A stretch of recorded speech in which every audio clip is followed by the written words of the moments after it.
जय हिंद दोस्तों, आप सभी का स्वागत है एक बार फिर से आपके अपने यूट्यूब चैनल यूनिक ज्ञान में। आज हम MA second semester political science paper first के मोस्ट इम्पॉर्टेंट क्वेश्चन देखेंगे यूनिट 5 के।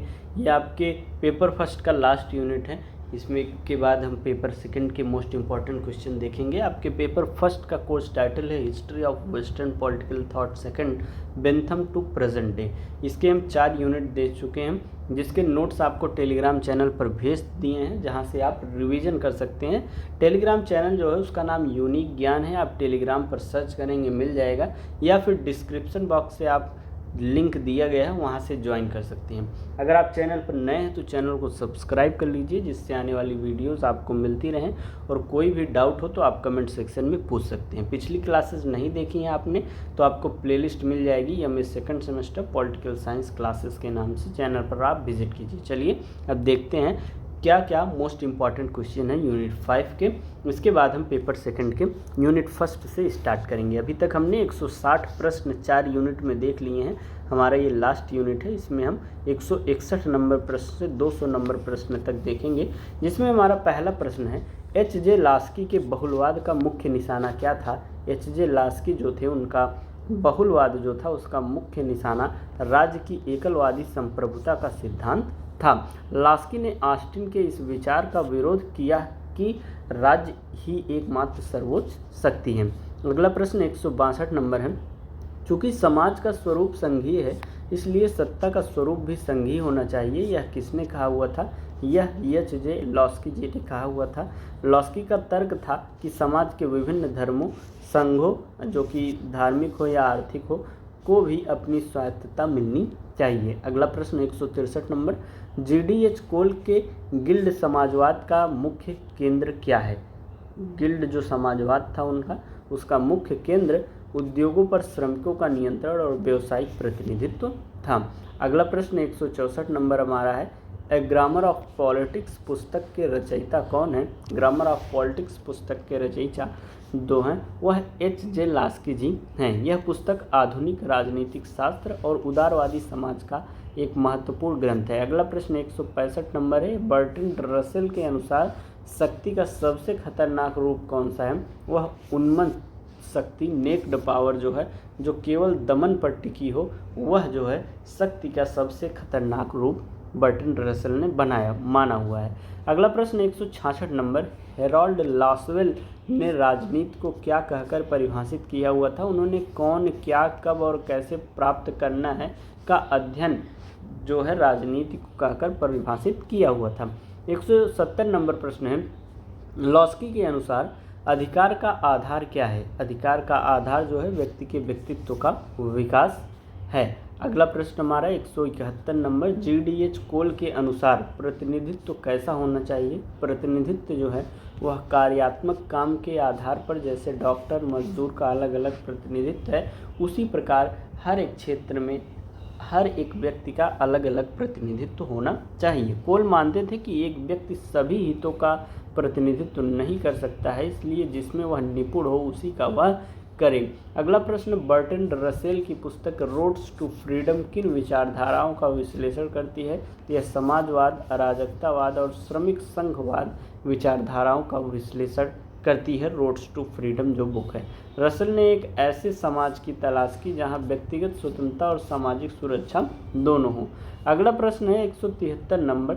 लॉसवेल के अनुसार अभिजात वर्ग की पहचान क्या है? जिनके पास समाज के मूल्यों, शक्ति, सम्मान और धन का सबसे अधिक हिस्सा हो, वही अभिजात वर्ग में आते हैं। 174 नंबर प्रश्न है। लास्की ने संप्रभुता के किस विकल्प का समर्थन किया हुआ था? उन्होंने विकेंद्रीकरण और संवैधानिक सीमाओं के विकल्प का समर्थन किया हुआ था। 175 नंबर प्रश्न। कोल के अनुसार गिल्ड का क्या कार्य है? कोल के अनुसार गिल्ड का कार्य है अपने विशिष्ट उद्योग का स्वप्रबंधन और उत्पादन का नियंत्रण करना। 176 नंबर प्रश्न। रसेल ने विज्ञान और मानवता के संबंध में क्या चिंता व्यक्त की हुई थी? उन्होंने विज्ञान ने मनुष्य को शक्ति तो दी, लेकिन उसे नियंत्रित करने वाली बुद्धि नहीं दी हुई है, और इसी बात की चिंता जो है रसेल को रहती थी। रसेल परमाणु हथियारों और तकनीकी विनाश के कट्टर विरोधी थे।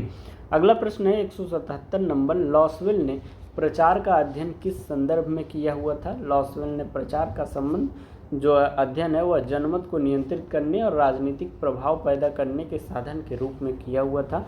उन्होंने दिखाया कि आधुनिक राज्यों में सूचना का नियंत्रण शक्ति का एक बड़ा स्रोत है। अगला प्रश्न है 178 नंबर। लॉस्की के अनुसार स्वतंत्रता के लिए अनिवार्य शर्त क्या है? लॉस्की के अनुसार स्वतंत्रता के लिए अनिवार्य शर्त जो है वह समानता के बिना स्वतंत्रता एक खोखला शब्द है कहा हुआ है। आर्थिक समानता के बिना राजनीतिक स्वतंत्रता केवल अमीरों का विशेषाधिकार बन जाती है, उनका मानना है। 179 नंबर प्रश्न है GDH कोल जो है राज्य के बारे में क्या सोचते हैं? यह केवल उपभोक्ताओं के हितों का प्रतिनिधित्व करने वाला एक समन्वयकारी संगठन होना चाहिए, वह राज्य को ऐसा मानते हैं। कोल ने राज्य को संप्रभुता को घटाकर उसे अन्य संघों के समकक्ष लाने का प्रयास किया हुआ है।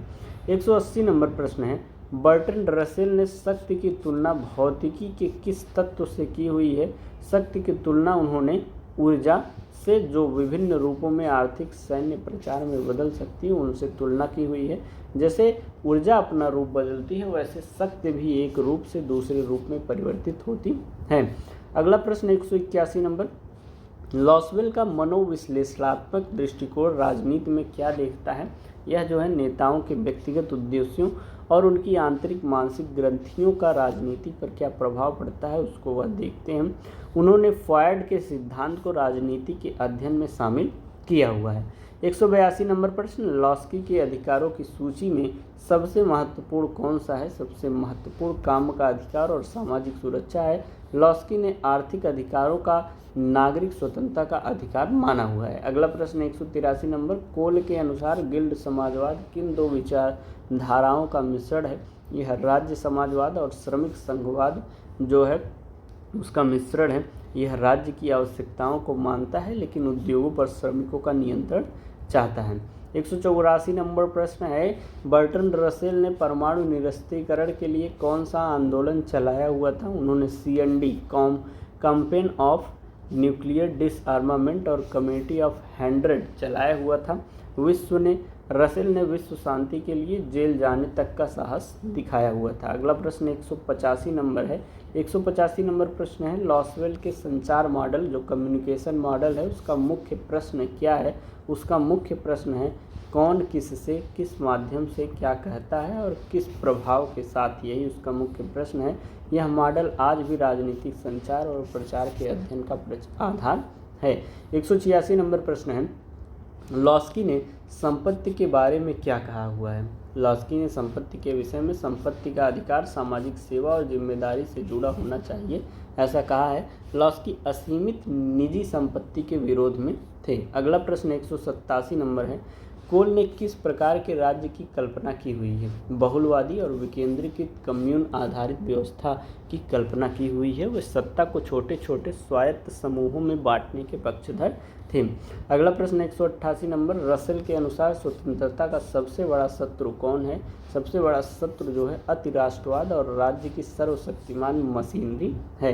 रसेल ने राज्य की बढ़ती शक्ति को व्यक्ति की सृजनात्मकता के लिए खतरा माना हुआ है। 179 नंबर प्रश्न है लॉसवेल ने पॉलिटिकल पर्सनैलिटी में किस पर जोर दिया हुआ था? उन्होंने निजी विस्थापनों का सार्वजनिक उद्देश्यों में रूपांतरण पर जो है अधिक जोर दिया हुआ था। उनका मानना था कि लोग अपनी मानसिक समस्याओं को राजनीति के माध्यम से सुलझाने की कोशिश करते हैं। 190 नंबर प्रश्न है लॉस्की का उदारवादी समाजवाद क्या है?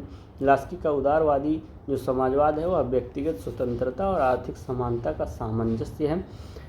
उन्होंने लोकतंत्र को सुरक्षित रखते हुए समाजवाद लाने की वकालत की हुई थी। 191 नंबर प्रश्न है कोल्ड के गिल्ड समाजवाद में राज्य का क्या होगा? यह केवल उपभोक्ताओं की रक्षा और बाहरी मामलों का प्रबंधन करेगा। अगला प्रश्न है 192 रसेल के अनुसार शिक्षा का मुख्य उद्देश्य क्या होना चाहिए? स्वतंत्र चिंतन और विश्व बंधुत्व की भावना जगाना होना चाहिए। 193 नंबर प्रश्न है लॉसवेल ने गार्निसन स्टेट की अवधारणा में क्या चेतावनी दी हुई थी? यह एक ऐसा समाज जहां विशेषज्ञों और सेना का प्रभुत्व हो और नागरिक स्वतंत्रता खत्म हो जाए। यह निरंतर युद्ध की स्थिति में रहने वाले आधुनिक राज्यों का एक डरावना चित्रण है, उन्होंने कहा हुआ था। 194 नंबर प्रश्न है लॉस्की के अनुसार सामान्य इच्छा कहाँ पाई जाती है? यह जनता के दैनिक जीवन और उनके संगठनों के सहयोग में पाई जाती है। लॉस्की ने इसे एक रहस्यमयी अवधारणा के बजाय व्यवहारिक और सामाजिक माना हुआ था।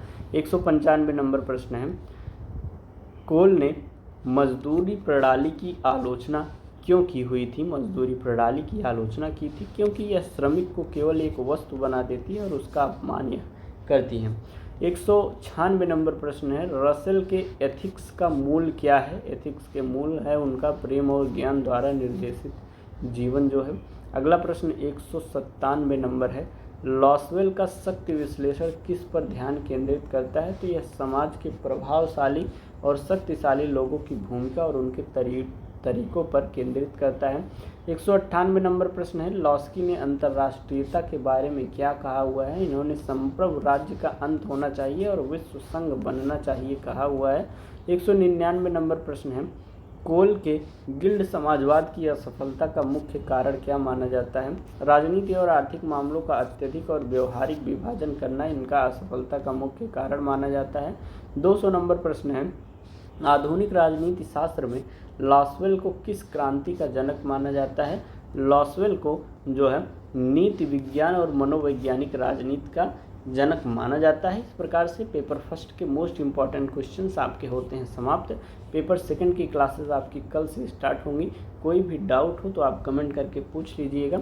टेलीग्राम से PDF नोट्स लेके अवश्य आप रिवीजन करते रहिएगा। और कौन सी और क्लासेस चाहिए आपको या सब्जेक्टिव चाहिए वह भी आप बताइएगा। मिलते हैं नेक्स्ट वीडियो में, तब तक बने रहिए चैनल पर। दोस्तों को अधिक से अधिक शेयर कीजिए। धन्यवाद।